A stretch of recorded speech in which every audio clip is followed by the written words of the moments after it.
Joining me now is Senator Bob Menendez, chairman of the Foreign Relations Committee and the highest-ranking Latino and Cuban-American in Congress. Senator, thank you so much. We have so many questions for you. We've never seen protests this large. From my memory, correct me if I'm wrong, it's even bigger than 1994.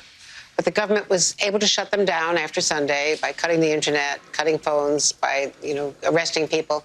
So what is the import of these historic protests? Is this or is this not a tipping point, potentially? Andrea, your memory's good. This is one of the largest, most significant protests because it spans the whole of the country, not just Havana, which of course is urban and where the San Isidro movement has been militating now for a while, but across the entire country, including in the countryside. And it just expresses the depth of discontentment that the Cuban people have with the regime, on their economic suffering, on the COVID handling, on the lack of liberties and basic freedoms. And so we don't know. From my information from inside of the island is that protests have continued. The problem is that the regime has shut down the internet for two reasons. Number one, so that the Cuban people can communicate with each other and can't know what's happening in the island as they peacefully protest. And number two, so that the rest of the world doesn't know what's happening inside.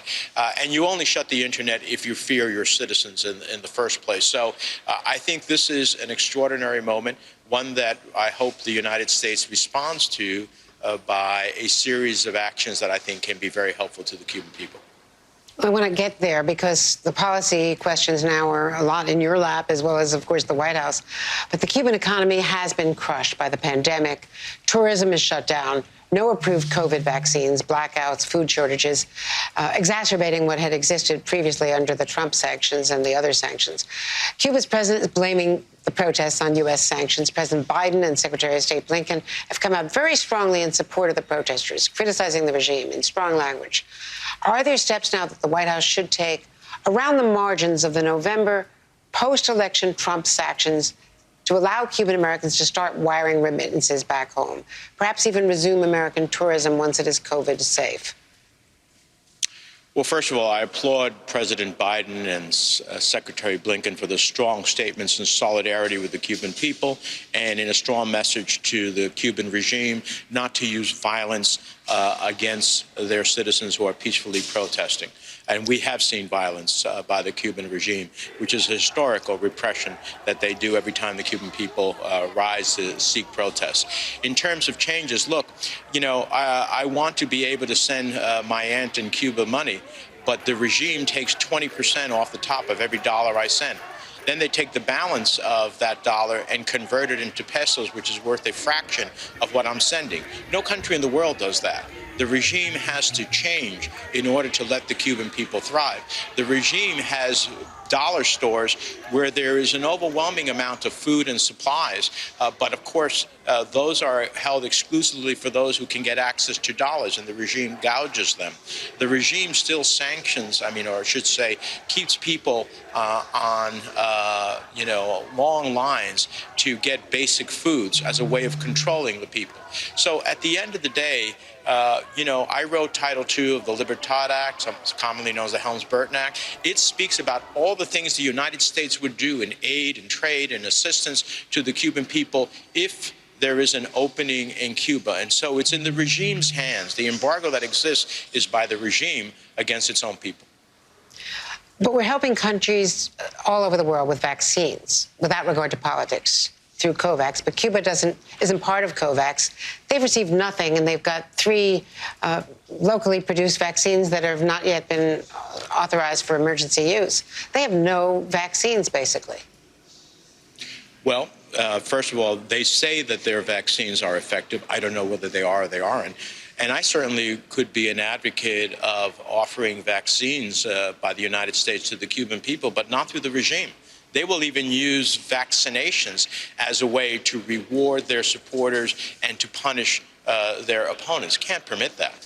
Now, whether we can use an international health organization that the Cubans let in, whether we can use the Catholic Church, which is trusted, those are possibilities. But once again, the fundamental question is a regime that oppresses its people in ways we as Americans can't fully understand, in its state security apparatus, in its control of the economy, in its inability to allow people to have basic freedoms.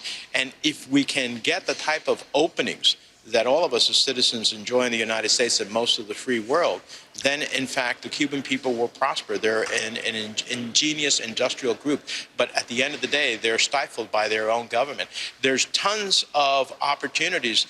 You know, when at the height of tourism, the Cuban government still rationed the Cuban people. When the Obama administration opened up totally to Cuba, the Cuban government still rationed the Cuban people. They still arrested journalists and political prisoners and independent analysts. So at the end of the day, no matter if we continue just to believe that we can change the course of events in Cuba by opening up and, you know, jeans and Coca-Cola, that's not going to change the realities of the Cuban people. We've got to challenge the regime. And the last point I'd make, I hope we can internationalize that effort. This shouldn't be a U.S.-Cuba issue.